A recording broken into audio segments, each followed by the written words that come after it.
পৃথিবীতে এমন একটি দেশ আছে যেখানে ইন্টারনেট প্রায় নেই, যেখানে মানুষ বিদেশি সিনেমা দেখলে জেল হতে পারে, আর যেখানে পুরো দেশটি পরিচালনা করে একটি পরিবার। একটি দেশ যার হাতে পারমাণবিক অস্ত্র আছে, কিন্তু যার ভেতরের জীবন সম্পর্কে পৃথিবী খুব কমই জানে। এই রহস্যময় দেশের নাম উত্তর কোরিয়া। আজ আমরা জানব এই দেশটি কিভাবে তৈরি হলো, কেন এটি এত বন্ধ, আর কেন পুরো পৃথিবী এখনো এই দেশটিকে নিয়ে উদ্বিগ্ন।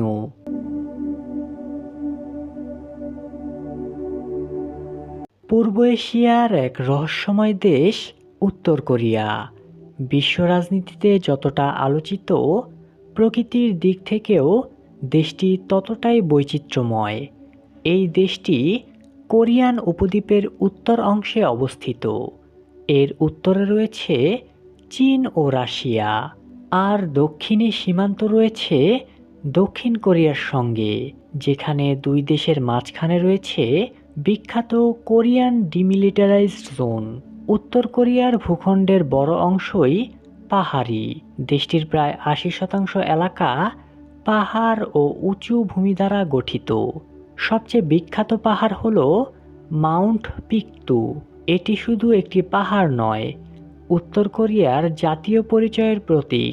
এই আগ্নেয়গিরির চূড়ায় রয়েছে এক সুন্দর আগ্নেয় হ্রদ, যাকে বলা হয় স্বর্গের হ্রদ। যদিও দেশটি পাহাড়ি, তবুও কয়েকটি গুরুত্বপূর্ণ নদী রয়েছে।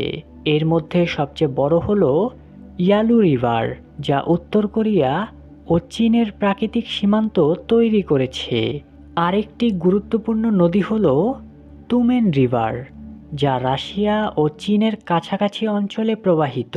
পশ্চিমাঞ্চলে কিছু উর্বর সমভূমি রয়েছে, যেখানে দেশের বেশিরভাগ কৃষিকাজ হয়। উত্তর কোরিয়ার পূর্বে রয়েছে জাপান সাগর, আর পশ্চিমে রয়েছে হলুদ সাগর। এই উপকূলীয় অঞ্চল মাছ ধরা ও সামুদ্রিক সম্পদের জন্য গুরুত্বপূর্ণ। উত্তর কোরিয়ার জলবায়ু মূলত মহাদেশীয়। গ্রীষ্মকাল উষ্ণ ও আর্দ্র, আর শীতকাল খুব ঠান্ডা ও শুষ্ক। শীতকালে তাপমাত্রা অনেক সময় শূন্যের নিচে নেমে যায়, বিশেষ করে পাহাড়ি অঞ্চলে। উত্তর কোরিয়ার ভূগোল তাকে দিয়েছে বিশেষ কৌশলগত গুরুত্ব। চীন, রাশিয়া ও দক্ষিণ কোরিয়ার মাঝখানে অবস্থিত হওয়ায় এটি পূর্ব এশিয়ার রাজনীতিতে গুরুত্বপূর্ণ ভূমিকা রাখে। আজ উত্তর কোরিয়ার জনসংখ্যা প্রায় ২,৬০,০০,০০০-এর কাছাকাছি। এই জনগণ একটি কঠোর নিয়ন্ত্রিত রাষ্ট্র ব্যবস্থার মধ্যে বসবাস করে। উত্তর কোরিয়ার জনসংখ্যার প্রায় পুরো অংশই কোরিয়ান জাতিগোষ্ঠী। বিশ্বের খুব কম দেশের মতো এখানকার জনগণ জাতিগতভাবে প্রায় সম্পূর্ণ একরূপ, অর্থাৎ এখানে বড় কোনো অভিবাসী জনগোষ্ঠী নেই। এই কারণে সংস্কৃতি, ভাষা এবং ঐতিহ্য অনেকটাই এক ধরনের। উত্তর কোরিয়ার রাষ্ট্রভাষা হল কোরিয়ান ভাষা, তবে উত্তর কোরিয়ার ভাষা ব্যবহার দক্ষিণ কোরিয়ার ভাষা থেকে কিছুটা আলাদা। উত্তর কোরিয়ায় ভাষাকে রাজনৈতিকভাবে নিয়ন্ত্রণ করা হয়। বিদেশি শব্দ ব্যবহার কমানোর জন্য সরকার বিশেষ গুরুত্ব দেয়। দেশটির সবচেয়ে বড় শহর ও রাজধানী হল পিয়াংইয়াং। পিয়াংইয়াং শুধু রাজনৈতিক রাজধানী নয়, এটি দেশের অর্থনৈতিক, সাংস্কৃতিক এবং প্রশাসনিক কেন্দ্র। উত্তর কোরিয়ার একটি বড় অংশ গ্রাম অঞ্চলে বাস করে।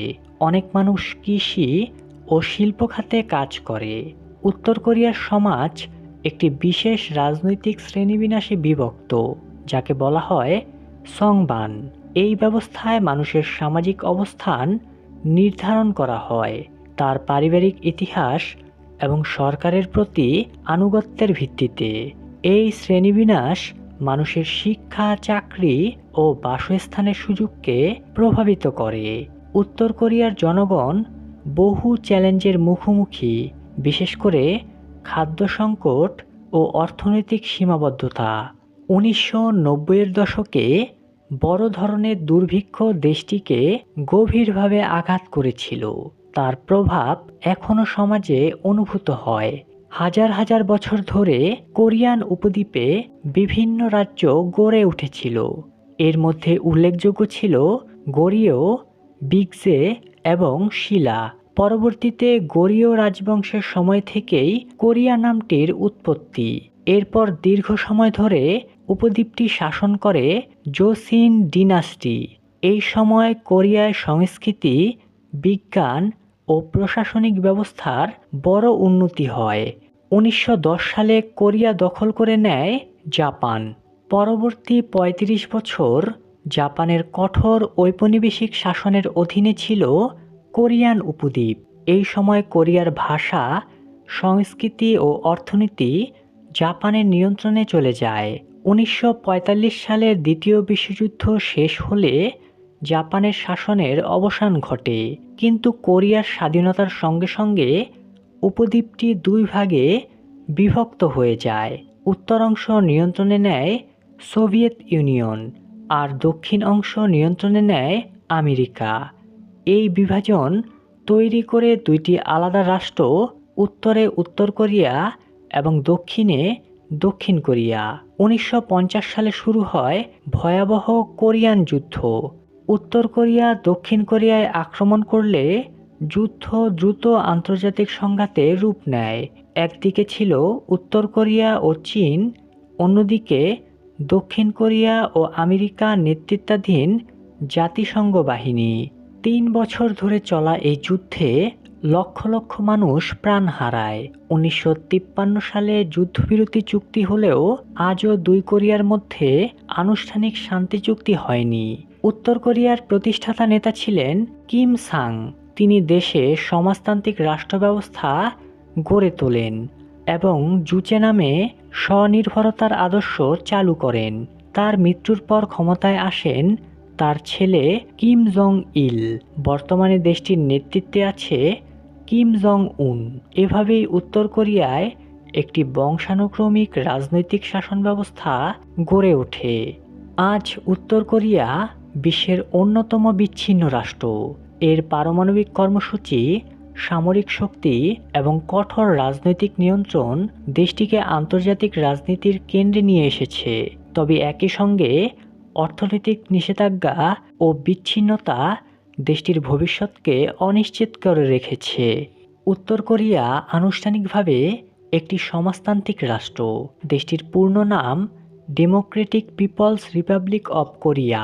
এখানে একদলীয় রাজনৈতিক ব্যবস্থা বিদ্যমান।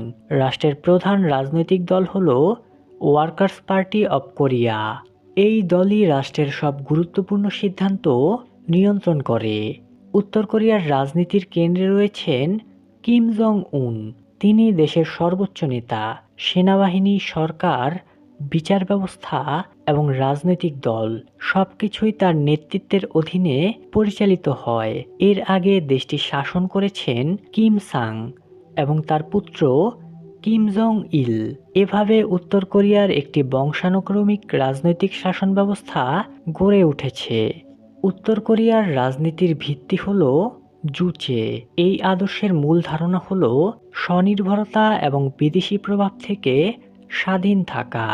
রাষ্ট্র, অর্থনীতি এবং সামরিক শক্তি সবকিছুতেই স্বনির্ভরতা বজায় রাখাই এর লক্ষ্য। উত্তর কোরিয়ার রাজনীতিতে সেনাবাহিনীর গুরুত্ব অত্যন্ত বেশি। দেশটি সেনা প্রথম নীতি অনুসরণ করে, যাকে বলা হয় সঙ্গুন পলিসি। এই নীতির মাধ্যমে সেনাবাহিনীকে রাষ্ট্রের সবচেয়ে গুরুত্বপূর্ণ প্রতিষ্ঠান হিসেবে দেখা হয়। উত্তর কোরিয়া আন্তর্জাতিক রাজনীতিতে বিশেষভাবে আলোচিত, বিশেষ করে তার পারমাণবিক কর্মসূচি এবং ক্ষেপণাস্ত্র পরীক্ষা বিশ্বজুড়ে বিতর্ক সৃষ্টি করেছে। এই কারণে দেশটির ওপর কঠোর আন্তর্জাতিক নিষেধাজ্ঞা রয়েছে। তবু উত্তর কোরিয়া ঘনিষ্ঠ সম্পর্ক বজায় রেখেছে চীন এবং রাশিয়ার সঙ্গে। উত্তর কোরিয়া একটি সমাজতান্ত্রিক অর্থনীতি অনুসরণ করে। দেশটির প্রধান শিল্প, কারখানা এবং কৃষিখাত রাষ্ট্রের মালিকানায় পরিচালিত হয়। এই ব্যবস্থা অনেকটাই প্রভাবিত হয়েছিল সাবেক সোভিয়েত ইউনিয়ন এবং চীনের সমাজতান্ত্রিক অর্থনৈতিক মডেল থেকে। উত্তর কোরিয়ার ভূগর্ভে রয়েছে উল্লেখযোগ্য খনিজ সম্পদ: লোহা, কয়লা, তামা, সোনা এবং বিরল খনিজ পদার্থ দেশটির শিল্প খাতের গুরুত্বপূর্ণ ভিত্তি। বিশেষ করে কয়লা ও খনিজ রপ্তানি একসময় অর্থনীতির বড় আয়ের উৎস ছিল। উত্তর কোরিয়ার অর্থনীতিতে কৃষির গুরুত্বপূর্ণ ভূমিকা রয়েছে। ধান, ভুট্টা, আলু ও বিভিন্ন শস্য উৎপাদন করা হয়, কিন্তু পাহাড়ি ভূখণ্ড এবং সীমিত কৃষিজমির কারণে খাদ্য উৎপাদন প্রায় চাহিদার তুলনায় কম হয়। 1990-এর দশকে দেশটি মারাত্মক খাদ্য সংকটে পড়েছিল, যা বড় ধরনের দুর্ভিক্ষের সৃষ্টি করেছিল। উত্তর কোরিয়ার অর্থনীতির সবচেয়ে বড় চ্যালেঞ্জ হল আন্তর্জাতিক নিষেধাজ্ঞা। পারমাণবিক কর্মসূচির কারণে জাতিসংঘ সহ বিভিন্ন দেশ উত্তর কোরিয়ার ওপর কঠোর অর্থনৈতিক নিষেধাজ্ঞা আরোপ করেছে। এই কারণে আন্তর্জাতিক বাণিজ্য অনেকটাই সীমিত। বর্তমানে উত্তর কোরিয়ার সবচেয়ে বড় বাণিজ্যিক অংশীদার হল চীন। খাদ্য, জ্বালানি ও বিভিন্ন পণ্যের জন্য উত্তর কোরিয়া অনেকাংশে চীনের উপর নির্ভরশীল। উত্তর কোরিয়ার অর্থনীতি বিশ্বের সবচেয়ে বিচ্ছিন্ন অর্থনীতিগুলোর একটি। তবুও সাম্প্রতিক বছরগুলোতে কিছু সীমিত বাজার কার্যক্রম এবং ছোট ব্যবসার সুযোগ তৈরি হয়েছে। সরকার নিয়ন্ত্রিত কাঠামোর মধ্যেই ধীরে ধীরে কিছু পরিবর্তন দেখা যাচ্ছে। উত্তর কোরিয়ার অর্থনীতি শুধু উৎপাদন ও বাণিজ্যের গল্প নয়, এটি রাজনীতি, নিষেধাজ্ঞা এবং স্বনির্ভরতার সংগ্রামের গল্প। একটি বিচ্ছিন্ন রাষ্ট্র হয়েও উত্তর কোরিয়া নিজের অর্থনীতিকে টিকিয়ে রাখার চেষ্টা করে যাচ্ছে।